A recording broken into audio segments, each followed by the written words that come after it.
Ahí, bueno, también somos buena música y como jueves de mirar por el retrovisor, de irnos, nosotros le pusimos aquí en vez de TBT, le pusimos TDT, Túnel del Tiempo.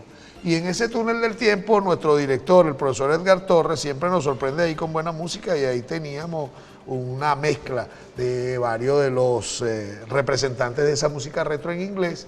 Y finalmente no crean ustedes que se paralizó la computadora, no es que le estábamos dejando ahí como en cámara lenta para que quien quiera bailar y practicar esos pasos pueda hacerlo y reconectar con esos tiempos donde, bueno, sin duda alguna, viajar en el túnel del tiempo, en la máquina musical, significa que conectamos con todas esas experiencias, con todas esas vivencias del pasado, que siempre son gratas recordarlas. Porque recordar es vivir y algunos dicen que los tiempos pasados eran mejores. Sin embargo, tenemos la posibilidad de tener ese balance en este tiempo presente porque tenemos vida, gracias a Dios, y podemos proyectar el futuro y podemos en ese futuro también proyectar la prevención ante algunas patologías y enfermedades. Nosotros siempre los jueves en Ideas para Vivir, gracias al doctor Armando Sánchez Contreras, presentamos nosotros a especialistas que nos vienen a nutrir con su conocimiento sobre distintas patologías. En esta oportunidad recibimos nuevamente, porque ya ha estado con nosotros, al doctor Carlos Betancur. Él es, además de cirujano, urólogo, y ha venido a hablarnos sobre dos cánceres que son a lo mejor no tan sonados ni tan frecuentes, pero que son importantes que podamos nosotros tener pendiente: el cáncer de vejiga y el cáncer de testículo. Y además cómo establecer algunos cuidados en el sistema genitourinario para prevenir ese tipo de cáncer. Doctor, gracias por venir nuevamente a nuestro programa. Un honor estar bienvenido, aquí, bienvenido.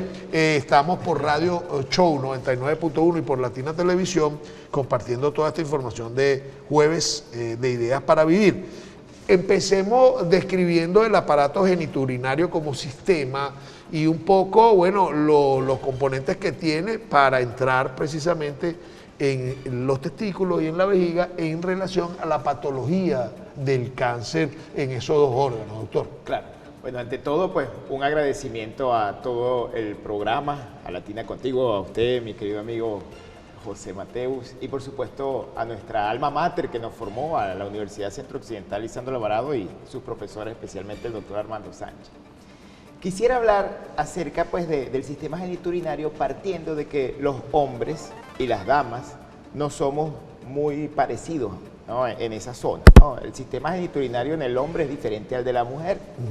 Y cuando hablamos de eso debemos recordar que el hombre tiene algunos órganos que son específicos nuestros, que solamente los tenemos nuestros.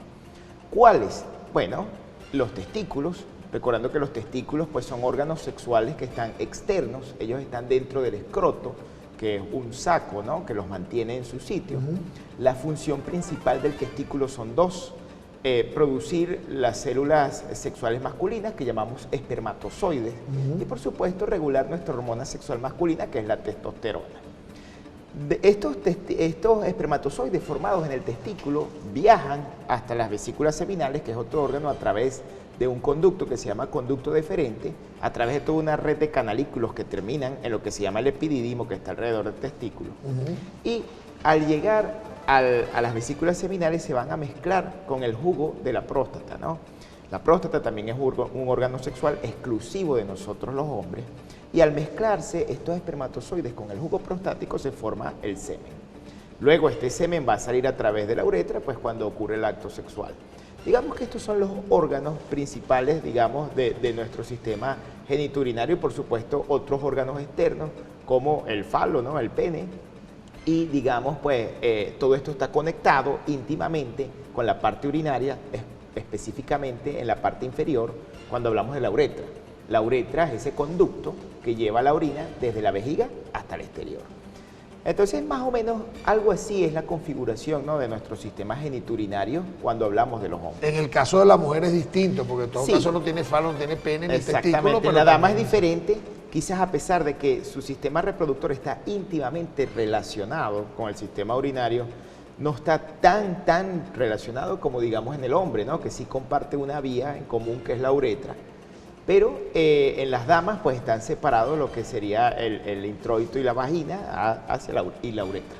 ¿Qué frecuencia tiene? Porque la idea es tratar el cáncer de testículo y el cáncer de vejiga, y cuando hablamos de cáncer de testículo a lo mejor la gente no le suena tanto. ¿Qué frecuencia tiene? ¿Qué, como dicen ustedes, qué morbilidad y qué mortalidad, qué riesgo reporta el cáncer de testículo? ¿A qué edad da? ¿Cómo se presenta? ¿Cómo podemos diagnosticarlo? Son varias preguntas, pero un poco para ir desarrollando. Ahí las vamos el tema. desarrollando.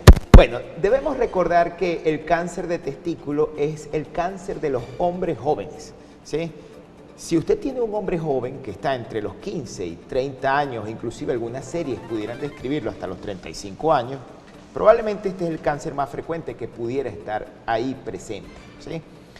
Es un cáncer que realmente no es tan frecuente, no es de los principales en frecuencia desde el punto de vista urológico, pero sí ocurre, ¿sí? ¿Cómo ocurre este cáncer de testículo? Digamos que los factores que generalmente están involucrados tienen que ver con la herencia. También con algunas cosas que no podemos cambiar desde el punto de vista de nuestra genética y de nuestro desarrollo cuando estábamos en el vientre de nuestra mamá. Debemos recordar que los testículos originalmente están dentro del abdomen, y a medida que uno se va desarrollando en el vientre de su mamá o en el primer mes después que nace, ellos terminan de llegar a su sitio. A veces estos testículos no llegan a su sitio final, que es el escroto, y esto es lo que nosotros llamamos una criptorquidia, y también pudiera predisponer a tener cáncer de testículo. Generalmente, ¿cómo ocurre? Bueno, generalmente el diagnóstico es realizado por el mismo paciente, bajo dos formas. La forma número uno involucra el autoexamen, es decir, el paciente cuando se está duchando generalmente se toca alguna masa, bulto, palpable, que está duro, está como una piedra, y obviamente esto llama la atención, ¿no?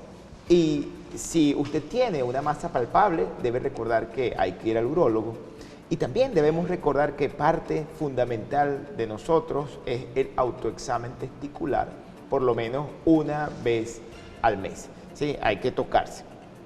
La segunda forma de aparición generalmente está relacionada, el paciente dice: algo me golpeé, el testículo se me inflamó, y generalmente el paciente lo describe como un golpe, ¿no?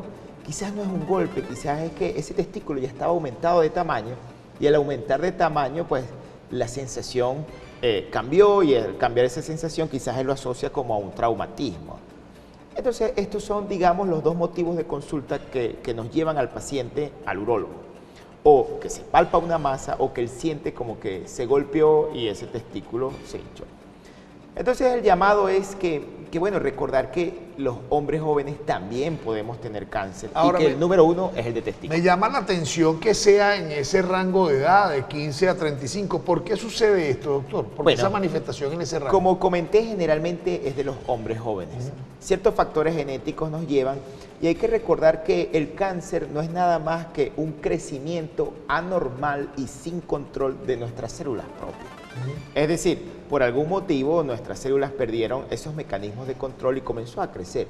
En el caso, hablando específicamente del testículo, pues el componente es genético. ¿Qué tratamiento se hace? ¿Operación, quimioterapia, radioterapia? ¿O cuál es el periodo una vez que te palpas y sientes que hay una masa ahí que está, digamos, dura, que puede ser un tumor? ¿Qué debe hacer? Bueno, generalmente este tipo de cánceres pudieran ser muy agresivos. Es decir, no hay que esperar. Si usted siente algo, hay que ir, ¿no? ¿Y qué hacemos nosotros? Bueno, lo que hacemos nosotros es primero tocar, obviamente lo vamos a interrogar y vamos a hacer una ecografía. En la ecografía nosotros vamos a constatar que específicamente hay una lesión que es sólida dentro del testículo, o quizás también pudiera tener que ver con el cordón, ¿no?, espermático, es decir, esos elementos que salen o entran al testículo para darle vida, aunque lo frecuente es el testículo, y la conducta generalmente es quirúrgica. Nosotros debemos constatar esto, además del eco, con algunos marcadores que se hacen en sangre, que generalmente están alterados y nos orientan a nosotros en cuanto al pronóstico o el posible histología, ¿no? La histología es cuál es la estirpe celular del que viene el tumor. Entonces, estas pruebas de sangre generalmente son tres.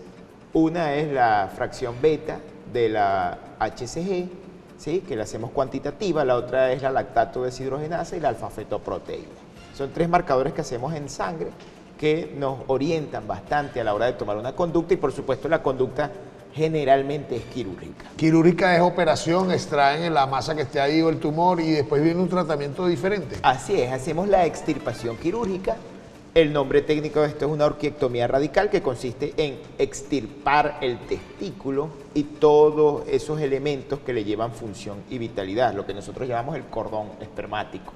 Y después se aplican Dependiendo de la histología, radioterapia. la mayoría de los casos, si la lesión está localizada, la cirugía es el tratamiento y Listo. es la cura, no hay más nada que hacer. No hay más nada. ¿Afecta ese tratamiento o esa extracción, como dice usted, la producción de los espermatozoides, la relación sexual, digamos, la parte de ese órgano tan importante para el hombre? Bueno, afortunadamente nuestro Dios creador nos dio 2 testículos, ¿no? Y quizás era preveyendo estas cosas.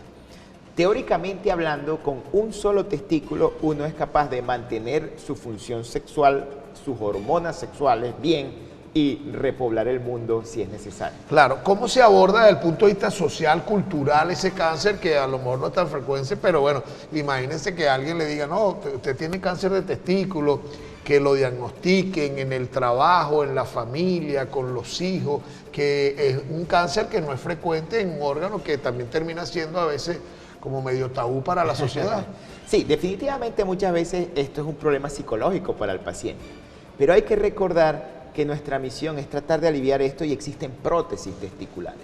Obviamente las prótesis no van a hacer ninguna función, pero esa prótesis va a dar la apariencia y la sensación de que ahí está nuestro testículo y obviamente es una ayuda desde el punto de vista psicológico para el paciente. Hay que estar alerta ante el recrecimiento de los testículos, ante algún dolor. Hay gente que dice que bueno, que le salen hernias en los testículos. Hay otras personas que también después de cierta edad los testículos se le ponen grandes. ¿Esos son indicativos? ¿Algún golpe que la gente se dé en los testículos? Sí. La varicocele, por ejemplo.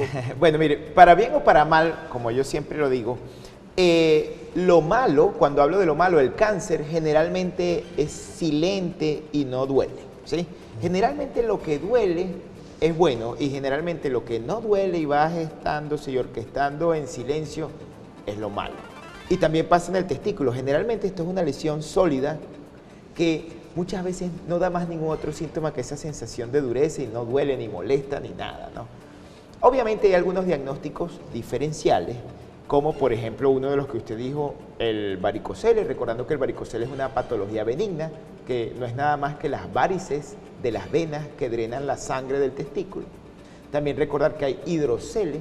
Hidrocele es que el líquido que está alrededor del testículo, que hace que esos testículos se puedan movilizar fácilmente dentro del escroto, está aumentado en cantidad y hace que el testículo se vea en apariencia más grande. Y también, por supuesto, hay procesos infecciosos e inflamatorios, como por ejemplo la orquiepididimitis, que también nos lleva a que ese testículo aumente de tamaño, pero muchas veces va acompañado de otros síntomas como fiebre, escalofríos, molestias para orinar. Generalmente la clínica, ¿no?, del cáncer de testículo es silente. No duele, no molesta, simplemente es una masa que uno de un día para otro se tocó. Aparte de lo hereditario, ¿hay algún otro factor que nos expone a tener cáncer de testículo? Bueno, generalmente no hay otros descritos, ¿no?, en gran manera. Pudieran asociarse quizás algunas situaciones, ¿no?, que pudieran llevar a que ocurra hipertermia en el escroto, quizás el tipo de ropa, pero realmente la evidencia sustentable en estas cosas no es muy sólida. ¿Hay alguna manera de prevenirla, cambiando hábitos o estando alerta, o solamente hay que palparse para ir a tiempo al médico? Tristemente, quizás en este tipo de cáncer, cuando hablamos de prevención, pues quizás la prevención debió haber ocurrido una generación antes, es decir, nuestros padres.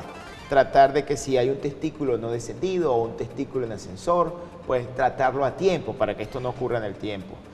Más allá quizás de la prevención de este tipo, pues no hay mucho que ofrecer, ¿no?, cuando hablamos de cáncer de testículo. Realmente no hay un alimento mágico, pero también pudiéramos describir a la gran ayuda, ¿no?, de la salud, que es el ejercicio. El ejercicio pues siempre será bueno para cualquier tipo de prevención. Así es. Hablemos ahora del cáncer de vejiga, que también es un tema que quedamos en desarrollar en este día. ¿Qué frecuencia tiene? ¿Qué morbilidad? ¿Qué mortalidad tiene?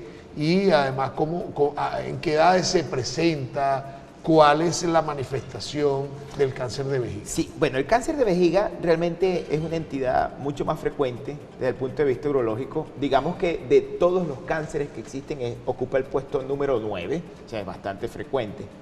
Y generalmente ocurre más frecuente en hombres que en mujeres, pero los dos estamos probabilísticamente hablando expuestos, ¿no?, a padecer de este cáncer. Más o menos las series reportan que por cada 4 a 9 hombres, una mujer aparece con cáncer de vejiga. Es decir, la proporción es 4 a 9 versus 1. Y se asocia desde el punto de vista de la edad, pues digamos en los hombres, cuando hay unas edades que superan los 35 a 40 años y en las mujeres quizás hasta 50 años en adelante, aunque esto pudiera ser relativo, pero también digamos que mientras más vamos avanzando en la vida, más probabilidad pudiéramos tener. Y el principal factor de riesgo es el consumo de tabaco. Quizás el tabaco es famoso por la parte pulmonar, pero desde el punto de vista urológico, el tabaco también tiene afección, y cuando hablamos de vejiga, pues la etiología número 1 del cáncer de vejiga, el consumo de tabaco. ¿Y cómo se produce esto cuando la gente es fumadora? ¿Qué componentes tiene que afectan la vejiga? Bueno, algunas sustancias se metabolizan también por el riñón. Y cuando hablamos del cigarrillo, esas sustancias que usted va inhalando, o que un fumador pasivo también puede inhalar, el metabolismo se hace en el riñón, es decir, el riñón filtra esas sustancias, específicamente son 2, las aminas aromáticas y algunos hidrocarburos, y estos se van eliminando en la orina, recordando que nuestra vejiga es un reservorio, ¿no?, que contiene la orina. Y obviamente, a medida que se va exponiendo crónicamente este tipo de sustancias, las paredes de las vejigas van sufriendo, y a medida que van sufriendo, esas células van cambiando hasta que se origina el cáncer.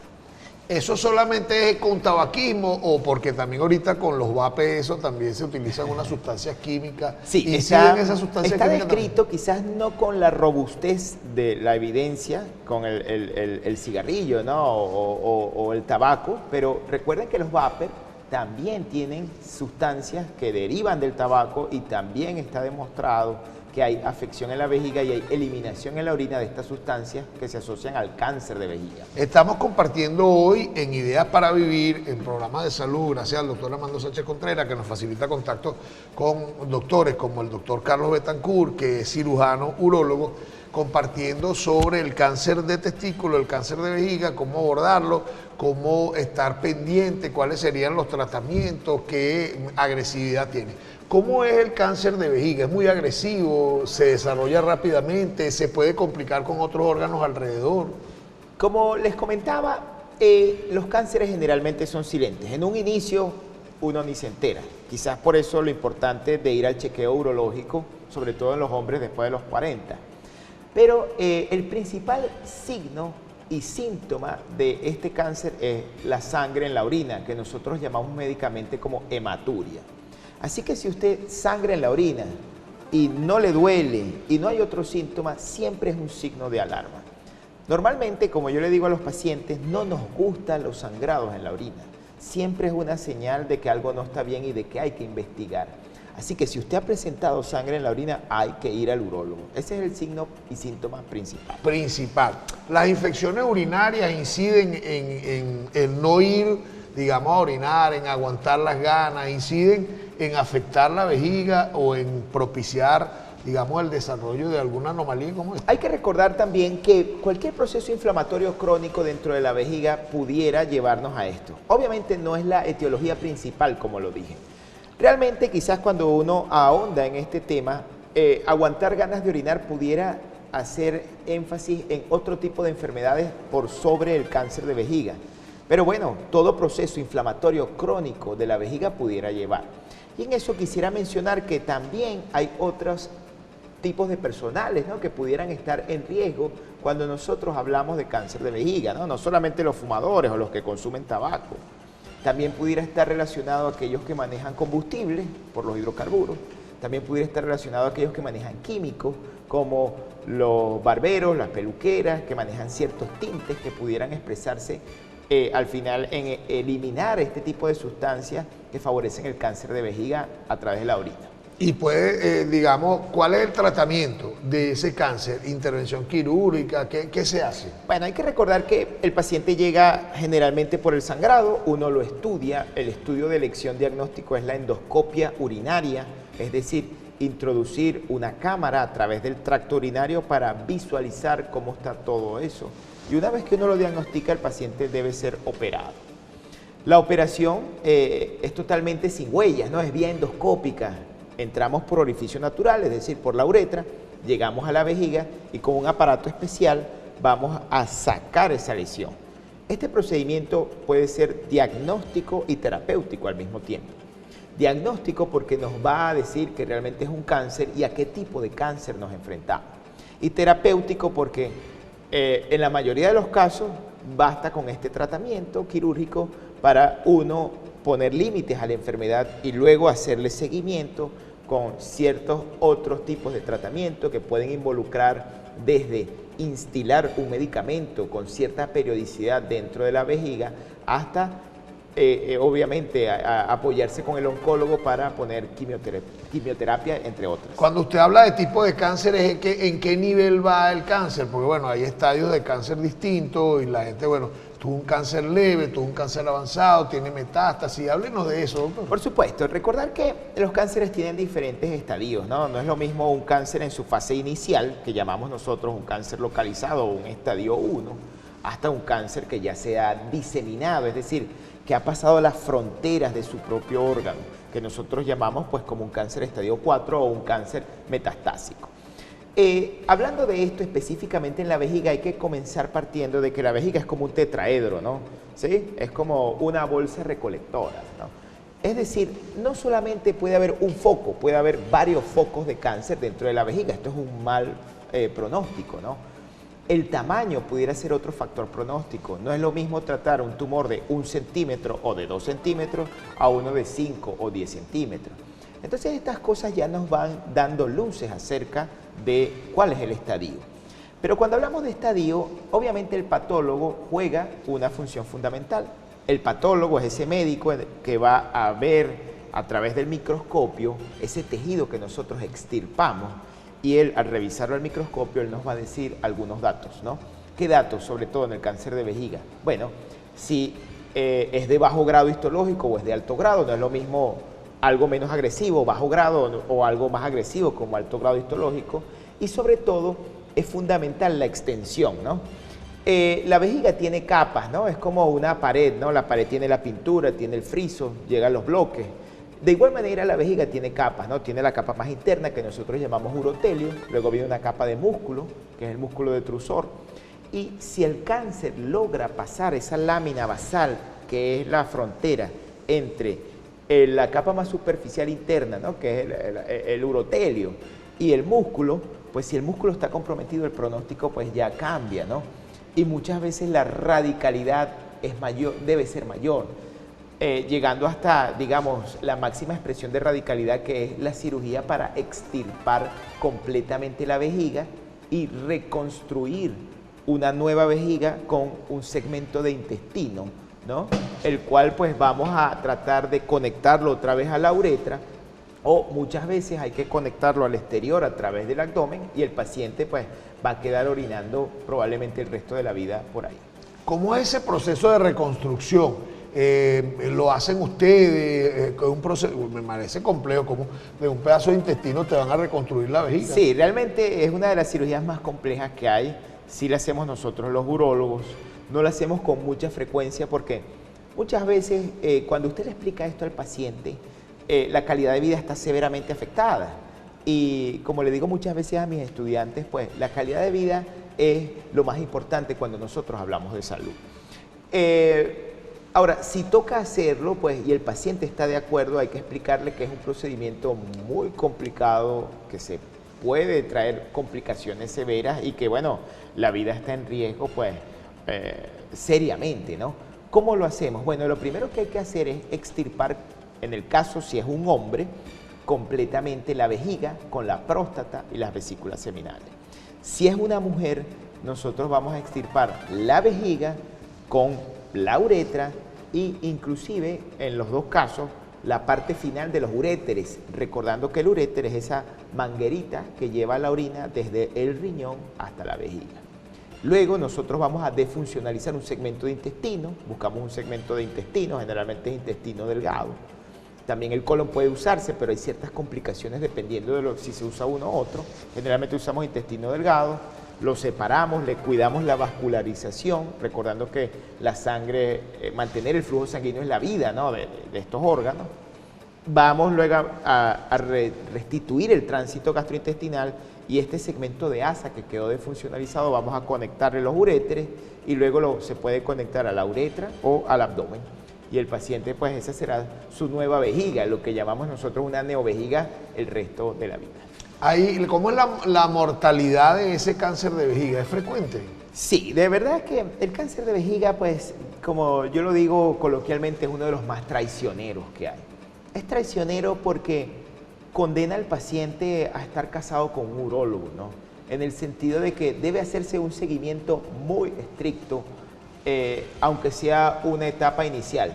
Afortunadamente, los diagnosticamos en etapas iniciales, ¿no?, cuando son de bajo grado y no han invadido el músculo. Suponiendo que este sea el caso, que es el caso más favorable cuando hacemos el diagnóstico, el paciente debe hacerse un seguimiento no menos de 5 años y los primeros 3 años trimestralmente, es decir, cada 3 meses hay que hacerle una endoscopia urinaria.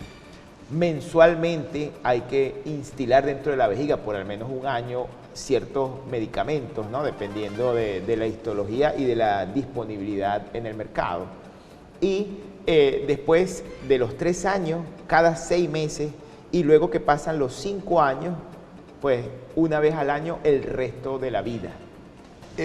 Pregunto, ¿cómo solamente es si orinamos con partículas de sangre que podemos darnos cuenta de esto? ¿Hay alguna otra manifestación que le diga a la gente, oye, tienes que ir a chequearte porque pudieras tener cáncer en la Claro, vejiga? bueno, quizás en el hombre es un poco más sencillo porque recordar que en el hombre el chequeo es a los 40 y todos los años hasta el fin de los tiempos pues hay que ir una vez al año, ¿no? Y quizás en este control, aunque usted no vea que ha orinado sangre, nosotros vamos a hacerle una ecografía que pudiéramos verlo o vamos a pedirle un examen de orina en el cual pues nosotros vamos a identificar si hay presencia de sangre o no y obviamente a partir de este punto nosotros decidir cuáles son los mejores estudios para usted acorde a cada caso. Aquí, por ejemplo, preguntan si le arde la orina al momento de ir a orinar. ¿Es alguna manifestación de que, claro, debe ser alguna manifestación de que pasa algo? Porque uno Sí, normalmente no... sin duda el ardor en la orina no es algo normal,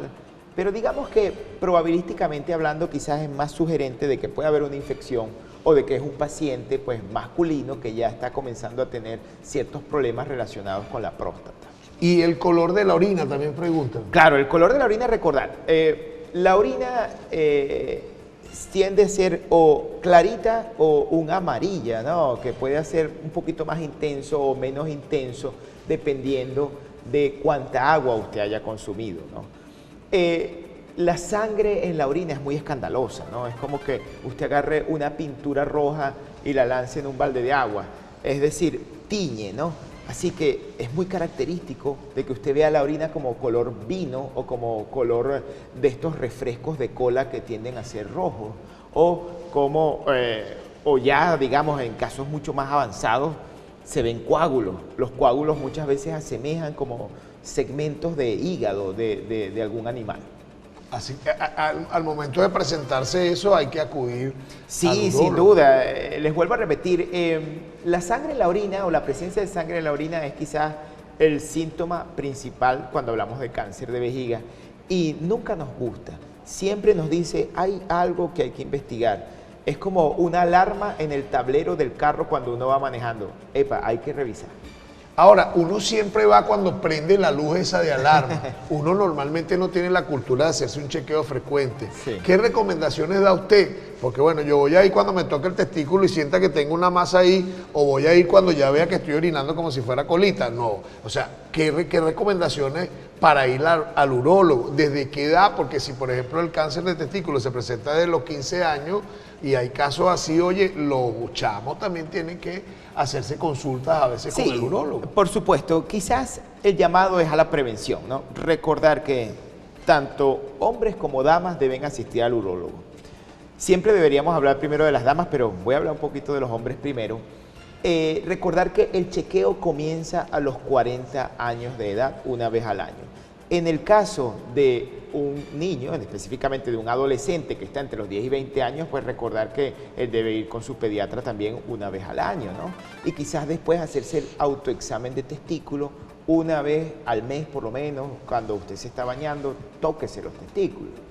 Y en el caso de las damas, sería ideal, obviamente su ginecólogo forma parte fundamental, recordar que el chequeo ginecológico comienza temprano, ¿no? Generalmente cuando la paciente pues comienza su vida sexual, o pues si ya tiene cierta edad también hay que ir una vez al año con el ginecólogo, él también nos orienta, pero yo siempre recomiendo a todos los pacientes, aunque sea una ecografía, una vez al año. ¿Qué va a involucrar esta ecografía? Bueno, aunque sea ver los riñones y la vejiga. Algo nos pudiera orientar. Sí. Aquí pregunta sobre el recrecimiento de los testículos, si tiene algo que ver después de cierta edad. Incluso dice que hay abuelos que, bueno, que tienen los testículos recrecidos. Y también preguntan por tumores, por hernias en los testículos. Sí, eso era lo que iba a comentar. Debemos recordar que existen diagnósticos diferenciales. Un diagnóstico diferencial es algo que se parece, pero no es. Cuando hablamos en el testículo, hay muchos diagnósticos que pudieran parecerse a un tumor de testículo, pero no necesariamente lo es. Y ahí entran algunas cosas más frecuentes, como las hernias, recordando que las hernias no es nada más que una debilidad, ¿no?, en nuestro conducto inguinal que llevó a que un segmento de intestino o de algún otro órgano intraabdominal pudiera migrar o irse a través de este conducto. A veces llega hasta los testículos y a veces son tan grandes que el escroto pues aumenta de un tamaño tanto que a veces pudiera llegar hasta la rodilla el tamaño. Y no necesariamente es un cáncer, sino que es una patología benigna como una hernia que no ha sido tratada a tiempo. Hay otros diagnósticos diferenciales, cuando hablamos del testículo, ya hemos mencionado algunos, quisiera recordarlos, como el hidrocele, el varicocele. También hay lesiones benignas, no todo es malo, como por ejemplo las lesiones quísticas, que son como bolsitas de agua que pueden aparecer en la cabeza, ¿no?, del epidídimo, es decir, una estructura que va alrededor del testículo. Entonces, bueno, muchas veces también, o la mayoría de los casos son benignos, no necesariamente tiene que ser algo malo. Preguntan, ¿qué riesgo reporta un golpe en el testículo, una patada, un pelotazo? Bueno, nuestros testículos son extremadamente sensibles y bueno, y los hombres lo sabemos más que bien. Obviamente un traumatismo puede llevar, ¿no?, a que ocurra un hematoma, es decir, una colección de sangre que luego se va consolidando y organizando y el mismo cuerpo lo elimina. Y a veces la evolución es lenta y pudiera parecerse a este tipo de diagnóstico. A veces también, si no es tratado a tiempo, recuerden que un tumor no es nada más que una célula de uno que perdió su capacidad de control. A veces también pues, pudiera relacionarse, pero no es la causa principal de esta enfermedad. Usted hablaba del cáncer más frecuente en los hombres y la gente pregunta sobre el cáncer de próstata, sin duda que alguna no es el tema que vamos a tratar aquí, pero quisiera algunas consideraciones suyas, porque varias personas hablan sobre el riesgo de cáncer de próstata, la morbilidad, la mortalidad. Recordar que todos los hombres pues estamos en riesgo, no hay duda. Tarde o temprano, pues, y si vivimos lo suficiente, hay algunos autores que dicen que todos tendríamos cáncer de próstata, ¿no? Y cuando digo lo suficiente es superar los 90 o llegar hasta los 100 años. Pero hay factores de riesgo específicos cuando hablamos de cáncer de próstata. El principal, pues, volvemos a recordar la herencia. Si usted tiene un familiar en primera línea, ¿no? Cuando digo primera línea es su papá, un hermano, un abuelo que tuvo cáncer de próstata e involucra cierta genética cruzada, por ejemplo, su mamá con cáncer de mama o cáncer de colon, alguno de estos tipos de familiares, usted quizás tiene más probabilidad de poder desarrollarlo. ¿Qué otro factor de riesgo? También las personas morenas, ¿no?, que tienen de origen afroamericano, también pudieran tener más probabilidad de cáncer de colon, de cáncer de próstata, no, perdón. Y por supuesto la edad. Digamos que la edad mayor en riesgo comienza a partir de los 70 años. Una vez que usted supera la frontera de los 70 años ya aumenta la probabilidad. Y si llegamos hasta los 80, literalmente nuestra edad es igual a la probabilidad de tener cáncer de próstata. O sea, si yo tengo 82 años, yo tengo 82% de probabilidad de tenerlo. Pero esto no significa que las cosas estén malas. Muchas veces no hacemos nada porque afortunadamente, a pesar de que el cáncer de próstata es el más frecuente de los hombres, no necesariamente es el más agresivo. Entonces, si lo diagnosticamos a edades ya avanzadas, probablemente no vamos a hacer nada porque él va a evolucionar tan lento que probablemente usted ni se entere que lo tiene. Preguntan que con tantos avances tecnológicos, ¿por qué no han inventado una cura para ese tipo de lesiones? Bueno, claro que hay avances y hay cura, ¿no? Lo que pasa es que hay que tratarlas a tiempo. Digamos que todo tratado a tiempo pudiera ser curable y el pronóstico es mucho más favorable. Pero el problema radica en que muchas veces uno no va a tiempo. El problema radica en que los controles no son hechos a tiempo y que cuando el paciente llega ya está avanzado. Y ahí es mucho más difícil de tratar porque una vez que el cáncer sobrepasa sus fronteras, es decir, que se sale de su órgano, es complicado de tratarlo porque como usted le ofrece a un paciente que le tiene que sacar los pulmones, los huesos, por poner un ejemplo, el cerebro, donde los sitios que ha llegado a metástasis, no es posible con la vida. Entonces, la idea y la misión es ir a tiempo, comenzar su chequeo a tiempo, los hombres a los 40 años. Ajá, ese tiempo para el cáncer de testículo, de vejiga y de próstata, ¿cuál es? Usted dice los hombres a los 40, pero evidentemente que en el de testículo podría ser antes. Sí. Y en bueno, el de vejiga, vuelvo a recordar prevenir, ¿no? ¿Cómo yo prevengo el cáncer de testículo? Estar pendiente. Si yo sé que soy hombre y mis padres me dicen, no, cuando tú naciste te operamos porque el testículo no había nacido en su sitio. Quizás ya es un factor de riesgo. Hay que estar, como quien dice, con las alarmas altas, ¿no? ¿Qué otra cosa? El autoexamen testicular. Hacerse un eco testicular de vez en cuando tampoco cae mal si usted ve que algo le preocupa, ¿no? Entonces quizás esa es la manera de prevenir el cáncer de testículo. Y cuando hablamos de vejiga, pues es claro y sencillo cómo protegerme. No consuma nada que venga del tabaco. Si usted evita el hábito tabáquico, probablemente la probabilidad de que usted tenga va a ser baja. Y recordar también que existen fumadores pasivos, es decir, si usted vive con alguien que fume, también usted está en riesgo. Entonces, es la conciencia, ¿no?, de disminuir este tipo de hábitos. ¿En el cáncer de próstata se recomienda ir al médico en qué rango de edad? Bueno, el chequeo prostático comienza a los 40, ¿sí? Ciertas literaturas dicen a los 45 sí factores de riesgo, pero al menos nosotros los venezolanos insistimos en los 40 porque debemos recordar que nuestra sangre está mezclada, es decir, aquí todos tenemos algo de sangre europea, sangre africana, y recordar que la genética, al menos africana, tiene más probabilidad. Entonces, insisto, los 40 años, ¿cuántas veces? Una vez al año, así me sienta perfecto. ¿Se ha vencido el tabú del tacto rectal para el examen? Sí, ha mejorado considerablemente, recordando que este examen digital, ¿no?, de la próstata, pues es fundamental y hasta el día de hoy, aunque haya algún influencer por ahí que diga lo contrario, hasta el día de hoy, urológicamente hablando, sigue establecido y es mandatorio cuando examinamos a un paciente de la próstata. Y no hacerlo conlleva a, digámoslo así, a que me tapen un ojo, ¿no? Es decir, el urólogo usted le está tapando un ojo en el sentido de que lo está cegando, le está quitando la mitad de la vista cuando usted examina a un paciente. Pregunta su número telefónico y dónde ve, doctor. Bueno, mire, yo veo en público en el Hospital Luis Gómez López, allá estoy los miércoles, y en privado estoy en la Policlínica Barquisimeto, también estoy en el Centro Comercial Ciudad Crepuscular en el nivel 3 en Feliz Salud. Mi número de contacto es 0412-519-1134 y mis redes sociales pues en Instagram @cgbetancourt. Pregunta por qué no se hacen jornadas masivas de despistaje de ese tipo de cáncer que no son tan frecuentes. Sí, es que recordar que a veces cuando se ha estudiado este tipo de cosas la evidencia no ha sido sólida para sustentarlo, ¿no? Recuerden que nuestra medicina se basa en números, es decir, lo que la evidencia ha demostrado, cuántos casos, cuántas probabilidades, qué significa hacer este procedimiento, administrar este medicamento. Al basarse en esos números y al tratar de elaborar eso, pues se ha demostrado que no mejora hacer algún despistaje de esto. Lo que sí mejora, al menos hablando del cáncer de testículo, es el autoexamen de su testículo. Tóquese su testículo. Tenemos que despedir el programa, doctor. El doctor Carlos Betancourt, cirujano y urólogo, que nos acompañó hoy para hablarnos de cáncer de testículo y de cáncer de vejiga, y le metimos ahí coleado el cáncer también de próstata. ¿Qué mensaje nos deja, doctor, para despedir esta entrevista? Bueno, quisiera dar el mensaje de que siempre, mire, el hombre es más valiente que se deja examinar.